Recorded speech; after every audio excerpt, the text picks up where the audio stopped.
जय श्री कृष्ण दोस्तों। मेरा नाम निकिता सरावगी है और मैं ब्लेसिंग्स टीम उड़ीसा से हूँ। हम चर्चा कर रहे थे ब्रह्म ऋषि पितामह पत्री जी द्वारा ध्यान व्याख्या की गई पुस्तक श्री कृष्ण अमृतम श्रीमद् भगवद गीता विज्ञान सार के पिछले ऑडियो में हमने चौथे अध्याय की समाप्ति की थी। तो चलिए दोस्तों, आज हम 5वें अध्याय के कुछ श्लोकों के अर्थ को गहराई से समझते हैं। श्री कृष्ण कह रहे हैं अर्जुन से, जो लोग आसक्ति त्याग कर अपने कर्मों को भगवत चरणों में अर्पित करते हुए आचरण करते हैं, वे कमल के पत्तों पर पड़े पानी की बूंद की तरह होते हैं। उन्हें पाप स्पर्श भी नहीं कर सकता।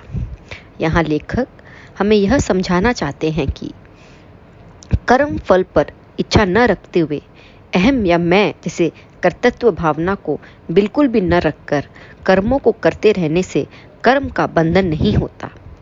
कर्म से बंधन न होने पर पाप पुण्य जैसे कर्म फल हमें छू तक नहीं सकते। जल में ही पैदा होकर, जल में ही बड़ा होकर, जल में नष्ट होने वाला कमल के पत्ते को जल जरा सा भी भिगा नहीं पाता। वह हमेशा सूखा ही रहता है। इसी तरह इस भौतिक जगत में जन्म लेकर बड़ा होकर यही निवास करते हुए भी जो ज्ञानी होता है, वह निष्काम कर्म फल आचरण विधान द्वारा पाप पुण्य आदि द्वंद्वों से विमुक्त होकर बंधन रहित जीवन जीता है। यही समझदार की निशानी होती है दोस्तों। ऐसा इंसान को ही हम ज्ञानी कहते हैं, जो इस दुनिया में रहकर अपने सारे कर्म कर्तव्य निभाकर लेकिन उसमें लिप्त नहीं होता। जिम्मेदारियों से आप बच नहीं सकते, उनसे भागना भी नहीं है। हमें दुनिया के सारे काम भी करने पड़ेंगे, लेकिन हमें इसमें फंसना नहीं है। यही कृष्ण हमें बता रहे हैं। इसलिए कमल के पत्ते पर जल की बूंद की तरह जीने वाले लोगों का जीवन ही आध्यात्मिक जीवन है। आगे श्री कृष्ण यह उपदेश दे रहे हैं कि विद्या विनय युक्त ब्राह्मण, चांडाल, गाय, कुत्ता, हाथी आदि समस्त जानवरों के प्रति पंडित जन समदृष्टि ही रखते हैं। पंडित का मतलब यहाँ है आत्मज्ञान विशारद, यानी सबको आत्मस्वरूप सहन युक्त देखने वाला व्यक्ति।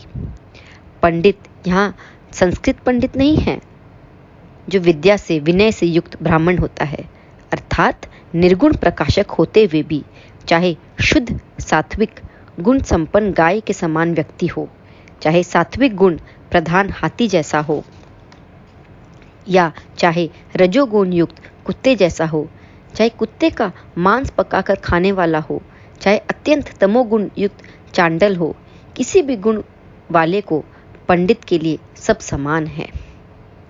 मनुष्य होने पर भी, पशु होने पर भी सबको समदृष्टि से देख सकने वाला ही पंडित है।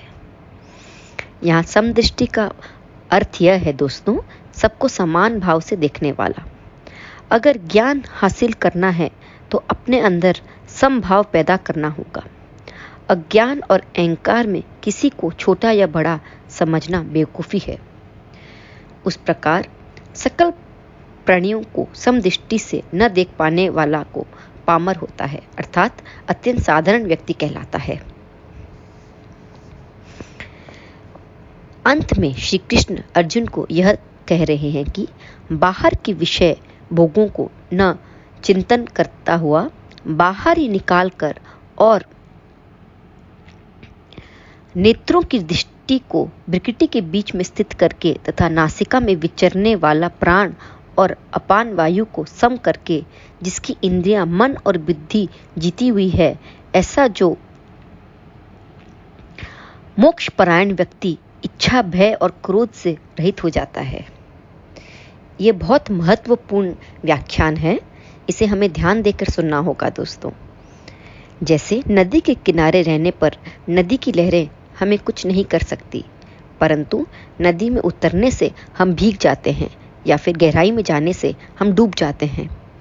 उसी प्रकार शब्द स्पर्श आदि पंच इंद्रियों विषयों में मन के होने पर ही वे हमें व्याकुल करते हैं। बाह्य जगत से संबंधित वस्तुओं को बाहर ही निकाल देना चाहिए। अंतर जगत में आने ही नहीं देना चाहिए।